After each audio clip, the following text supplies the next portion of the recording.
So it's all to play for still. I think so. Do you want to bet against us?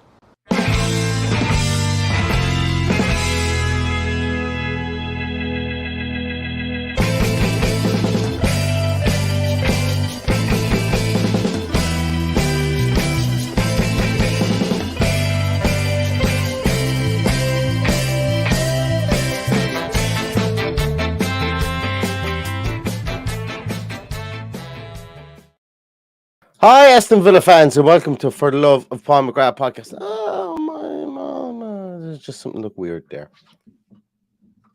Doing a bit of polishing earlier on around the studio / office / whatever else, and left the cap of the polishing of the Mr. Muscle or whatever it was, Mr. Sheen, around the place. Anyway, hopefully Aston Villa will be putting a bit of polish on a 3-0 result today against Arsenal. That's obviously a 3-0 Aston Villa win. Hopefully today against Arsenal. Now, I'm obviously being glib when I say 3-0. I'll take a 1-0 win if it goes in off John McGinn's arse at this stage, because I think Aston Villa versus Arsenal today is going to be, the more I've thought about it, the more I think that this is going to be a real tactical in the trenches battle. Going to be really looking forward to see who we've got in the team. Obvious names that we've mentioned previously, Tyrone Mings. I think Philippe Coutinho will start today. I think John McGinn will start today. I think Alex Moreno will start today, so I think there's good that. So with that, there's going to be potentially 4 changes to the team that played against Manchester City. And I think there will be changes to the team that played against Manchester City because it's important, I think, to keep this team fresh. And I think that team needed a small bit of freshening up. We have been dealing with injuries. We've been dealing with players who are out of form.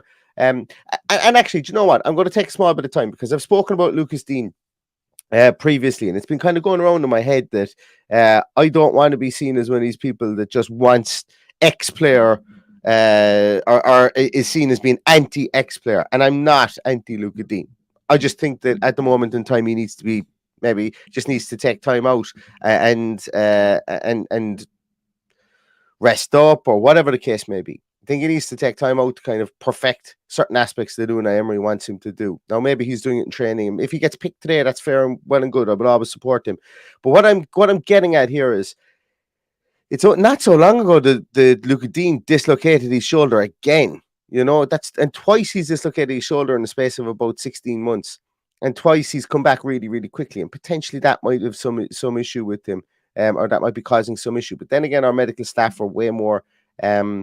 they're way more on the ball, I think, than wait a minute. I was going to say our medical staff are way more on the ball, I think, than us. Of course, they're fucking more on the ball than us. They're trained medical professionals. They know exactly what they're talking about. They're not some idiot in a hat that's freezing cold sitting over here in a freezing cabin in Ireland trying to do a podcast. Of course, they know more about the injury and about more of the physical and physical fitness and physical state of the Aston Villa players. So maybe that, but as I say, there is something, I think, that if his shoulder is popping out and popping back in again, maybe there might be a mental aspect to it. Maybe it might be a small bit of a detraction for himself from with regards to a hindrance that he might have from with regards to going in for a tackle or maybe shouldering someone out of the way or getting overly physical with somebody. Potentially that might be there. I don't know. But it's just something I wanted to say because I've been thinking more and more, and I've started listening back to the podcast that we do. It's something I never did before because I wanted to be, obviously I want to say what I feel, but I also want to be a small bit less hyperbolic when I'm talking about stuff, because there's ways of saying how you feel and there's also ways of just saying something and then hoping that it gets latched onto. And I don't know, do I want to be that guy to be the overly controversial person? But I will say how I feel, and I think with Lucas Dean, I think that potentially today won't be the day for him, and that Alex Moreno should be in that team ahead of him. And that could be one of the 4 changes that we see today.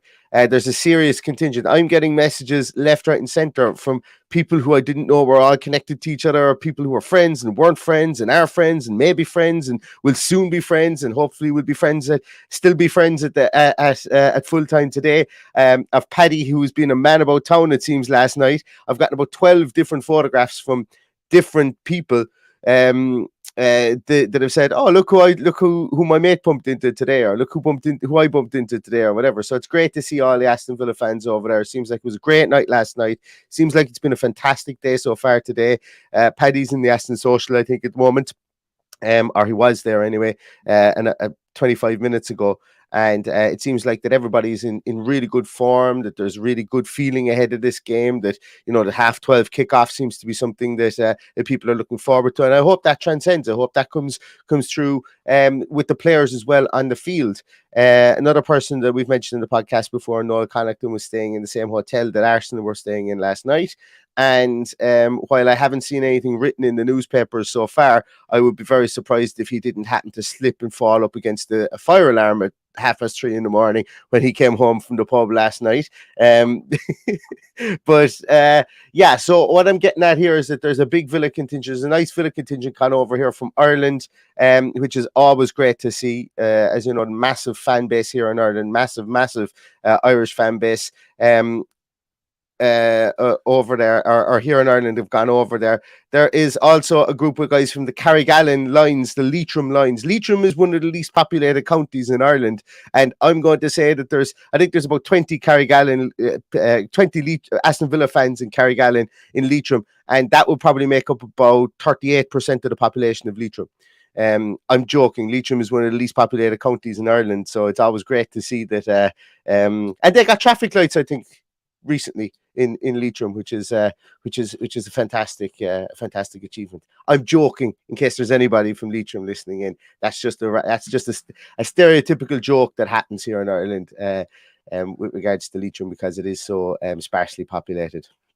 Well, it isn't actually even anymore. It's just something that we like to say here. But lots of love to all the guys in Leitrim that are gone over to the game, and I hope you have a fantastic experience. And I hope Aston Villa give you a win coming home this evening or tomorrow, whenever you're coming home, because that would be absolutely fantastic. So we're about 3 minutes away from kickoff, and I must say that that has been one of my more rambling introductions to the podcast. And as you can tell, I don't have Paddy, but I'm going to send him a link to StreamYard here. I don't know if he's going to be able to get on. I'm not really sure he will be able to get on where he's going to be at the moment. So, but I'll send it to him anyway, and we'll see how it goes. Let's have a look at some of your comments. So John McBride, the McBee, says, "Why do our kickoff times regularly get changed? It's getting beyond the joke." Yeah, it's as I say, we very rarely have had 3 o'clock kickoffs on Saturdays. Today is obviously being a 12:30 kickoff. I don't know. Tell me about it, guys. And I know we've got a lot of people who watch this abroad who are maybe in different time zones and so on. But would you guys prefer a 12:30 kickoff over a 5:30 kickoff, or a 4 o'clock kickoff, or a 5 o'clock kickoff, or even a later kickoff? I don't know. Something about a 12:30 makes me feel a small bit more excited about games. I don't know whether it's because I'm a morning person or what the case is. But what do you guys think? What's your views on that? But I always like a 12:30 game. To me, always seems more like a 3 o'clock game, if that is the case. I'm going to take off my headphones unless Paddy joins, because I'm not actually listening to anybody with my headphones on at the moment, so it just looks a bit silly. So, yeah, so the 12:30 games, I kind of like them from that point of view. For me, it doesn't mean that I need to change my day at all that much. You know, I'm very much a morning person, so I can get up and get my stuff done and still watch the game at 12:30. So it's fantastic. But I'd like to know how you guys feel as well about that. Dennis White says, "Up the Villa, come on, you Villa boys, give us a win." Sai asks how many changes today, and this is off a couple of people that he wants or that may be changed in or out. I've seen a couple of score predictions. Ronan Ward, one of the Carrigallen lines, as I mentioned there, that I hope isn't too offended by my joking about Leitrim there, says that Tom Hanks is having points in the Aston Inn this morning. That we are trying to flood the internet and messages to Tom Hanks to ask him to get a cameo in the Just 14 the movie. So if you guys out there want to tweet at Tom Hanks And also follow at Just14 the movie on Twitter and tweet at him and ask him will he have a cameo in the movie. That would be fantastic. They've got so many different actors and so many different big names that are going to cameo within that film. Why not get one of Hollywood's biggest actors to cameo in it, even if it's something small that he can do a voiceover or something along those lines? I think it'll be pretty cool. And if you guys haven't seen the podcast we did on that recently, you can go back and you can find that as well. I'm going to get back to your comments in a moment because Paddy has joined us. I'm going to bring him in. He's live from the social, I think, as well. So, Paddy, hello, my friend. Oh, no, you're not. You're in the Sacred Heart. I'm live from the Sacred Heart. You're live from the Sacred Heart.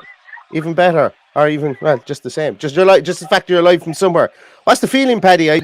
I'm getting photos. Do you know what? I'm getting photos of you with people from people that I never even knew. I knew would have come in contact with you. Yeah.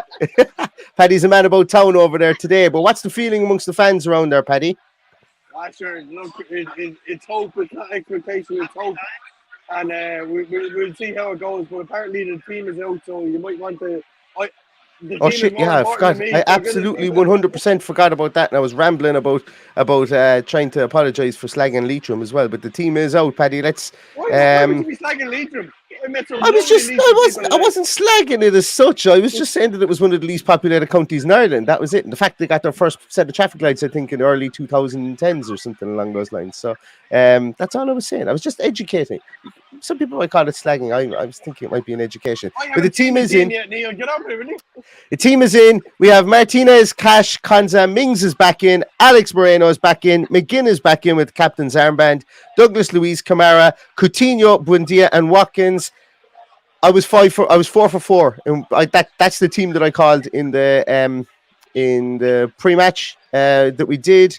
Buendia off Watkins, Coutinho, Kamara, Douglas Luiz, and John McGinn in midfield. Alex Moreno in at left back, Mings in at centre half, and then Cash in. Actually, I think I was on the fence as to whether Cash or Ashley Young would start, but we did mention it. So Cash being the fifth change on that team from the Man City game. What do you think, Paddy? No, I'm happy. So who's in for Bailey? It looks like Coutinho in for Bailey, McGinn in for Jacob Ramsey, Moreno in for Dina, Mings in for Chambers, Cash in for Young. Brilliant. I said it during the week. I think it's great that we can change this up, and I think I called the two full backs being changed. It's great. There's a little bit more life in the team. I'm just so looking forward to this. Have we got Bailey on the bench? Is there we do. The bench is Sinisalo, Traore, Chambers, Young, Duran, Dina, Bailey, Dendonker, and Jacob Ramsey. Essentially, we've got everybody fit bar Diego Carlos. And to me, that is so like it. Look, it's a full deck that Unai Emery can play with today outside of Diego Carlos. Good stuff. Well, the only change I would have made, I would have put John Duran in there, but we can't have it every way. So let's enjoy what we have. It's freshened up. I know I called the players out and been tired during the week, but let's enjoy it for what it is and have fun today. It's 3 points would be magic, wouldn't it? I'd say you've had more than 3 points already, Paddy, and you're going to have a lot of fun today. I'm on my third point. You're your third point. Third point already. Well, that's okay. That's okay. It's only half 11. I'd stop screen sharing there. That's excellent. Yeah, but there seems to be a great crowd, a great, like as you said, a great hopefulness about today's game. Seen a lot of stuff on social media. I think a half 12 game, and I was just talking about it there beforehand, Paddy. To me, a half 12 game seems more natural than a 4 o'clock, 5 o'clock, half 7 o'clock game. You know, it seems more like a 3 o'clock kickoff, if that makes sense. I don't know whether it's everybody is sober. It affects the atmosphere for sure. Everybody is sober.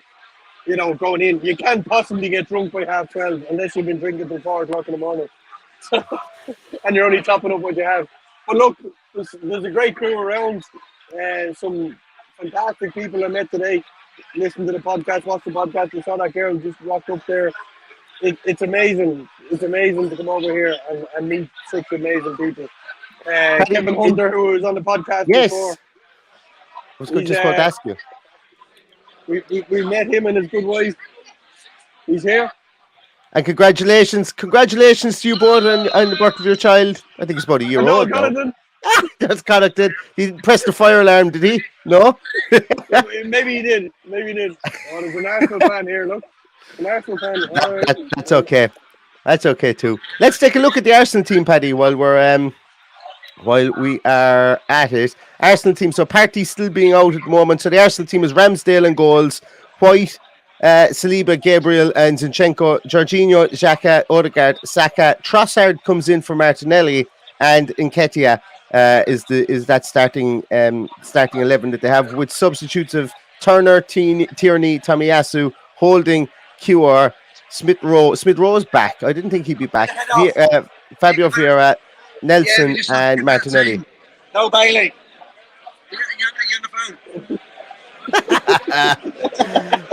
It's a wonder Paddy can do it at all. So he's signing autographs, drinking a pint, and has his phone out at the same time. The octopus Paddy strikes again. But there's the Arsenal team, Paddy, and yeah, I think it's very much as expected. Trossard won't be a massive downgrade on Martinelli. If anything, he'll probably be able to marshal the pace of the game a small bit better, being away from home.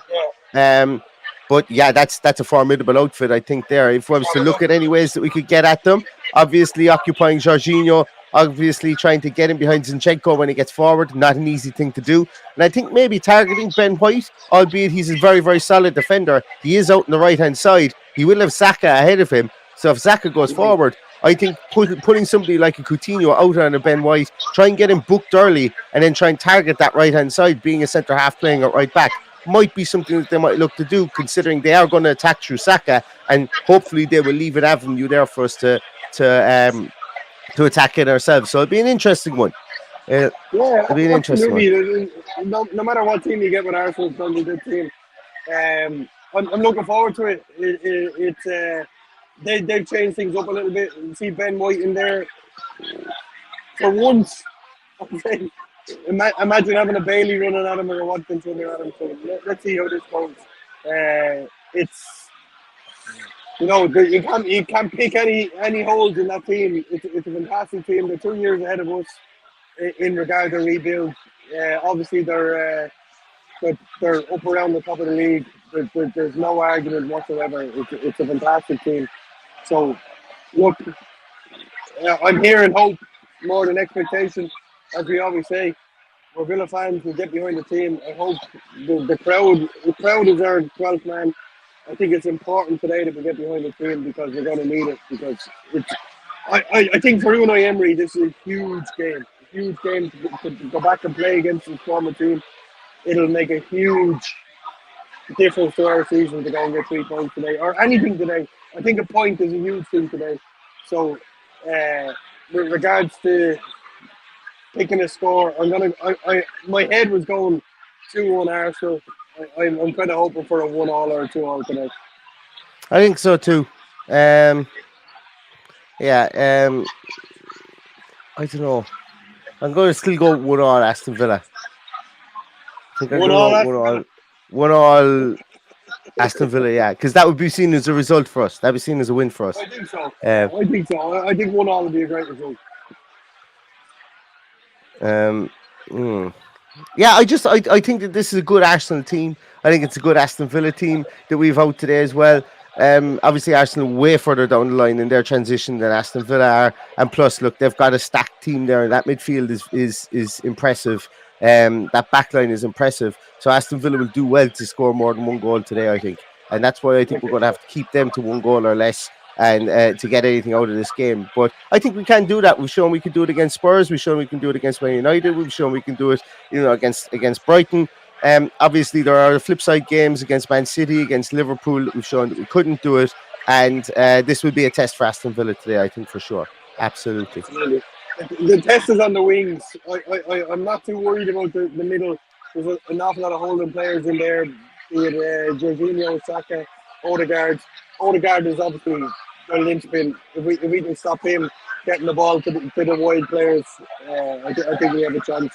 But as I said, we never know what's going to happen when we go out there. But I hope we inflict our game on them early on, and we might get an early goal. And I think that's most important thing that will happen today. Absolutely, I think so for sure. Right, Perry, I'm going to leave you get back to your. I'm going to leave you get back to your few points there, and I need to close this up a bit earlier today because I need to go.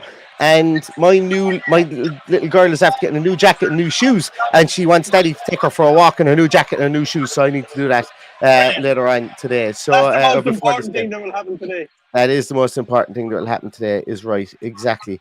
Perfect. Well, Paddy, listen, go and enjoy the rest of your evening and enjoy the game, and we will see you later on. Cheers, guys, from the Villa.